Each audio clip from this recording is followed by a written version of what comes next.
Sa 1 litrong gatas, pwede pala makagawa ng halos 1 kilong homemade instant cheese na masarap pala man sa tinapay at napakadali lang gawin. Ito po yung gagamitin ko na gatas. 1 litro po yan.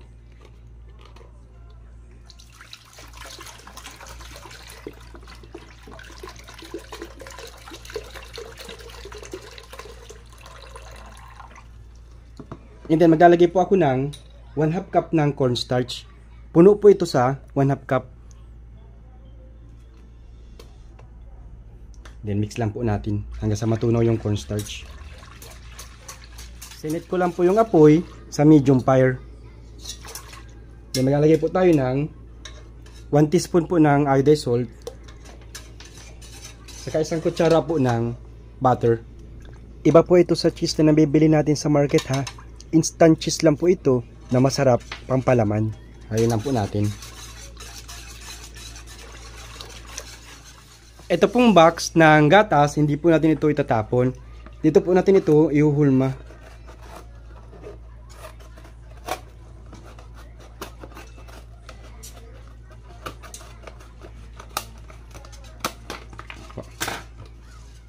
Kapag kumukulo na po, magyayadjad po tayo ng cheese. Ito po yung ginamit kong cheese, 160 grams po. Iubos po natin ito dito. Haluin nyo lang po habang niyayadjad yung cheese. Haluin lang po natin hanggang sa matunaw yung nilagay natin na cheese. Kapag napansin po ninyo, natunaw na po, okay na po yan. Pwede na po yan isalin dun sa ating box. Dito po. Isalin na po natin dito. Isasalin ko na po dito sa box. And then isiksik lang po natin. Then hayaan po muna natin itong lumamig. Kapag nag-cool down na po, ito po ay ilalagay natin sa chiller overnight. Patitigasin na po natin. Sa chiller lang po ha, wag po sa freezer.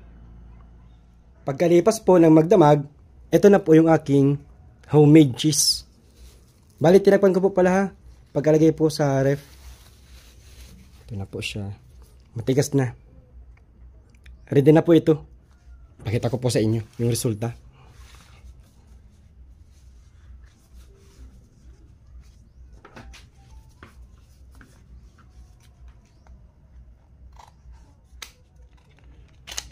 Yun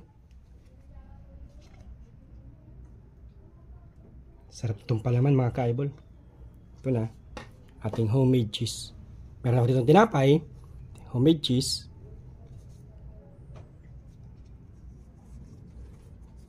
Tapos kamatis. Sarap nito. Yun Ganda mga ka-eyeball Tikman na natin. Sarap mga ka-eyeball. So yun lang po. See you on our next vlog. Bye bye.